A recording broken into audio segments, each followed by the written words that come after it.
দর্শক মণ্ডলী, এখন আমি রয়েছে হচ্ছে মানিকগঞ্জ জেলার শিবালয় উপজেলা বরঙ্গাল বাস স্ট্যান্ডে। এখানে কিন্তু দেখতে পাচ্ছি এইমাত্র গরুর ট্রাক সে কিন্তু একজন পথচারীকে পার হওয়ার অবস্থায় কিন্তু সে একদম স্পটেই মারা গিয়েছে। আমরা আসলে এখানে যারা ছিল ভাই আসলে কীভাবে হয়েছে আপনি বলতে পারবেন? ভাই কীভাবে হয়েছে বলতে পারবেন? এই গাড়িটা হলো আপনার এদিকে আসছিল। হ্যাঁ, মানে এই গাড়িটা ডাইনে চাপ দেয়, এই গাড়িটার মাইরা দিয়ে। আচ্ছা, এই গাড়িটা কি আপনি এখানে দাঁড়ানো ছিল? গাড়ির পিছনে আমি আসছিলাম। হ্যাঁ, এই গাড়ির পিছনে আমি আসছিলাম। আমি বুঝছি যে ওই গাড়ি চাপাইবো, আস্তে আস্তে ওই গাড়ি রং সাইড দিয়ে এমনি চাপাইতেছে না, রানিং এ মানে ঘুমে আসছে মনে হয়। ওইদিকে আইতাছে, ওই গাড়ি ব্রেক করছে।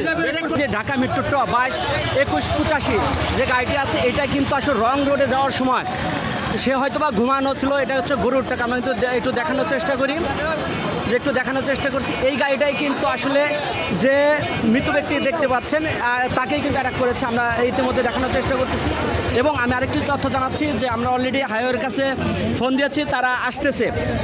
দর্শক, আমরা একদম সরাসরি দেখানোর চেষ্টা করতেছি।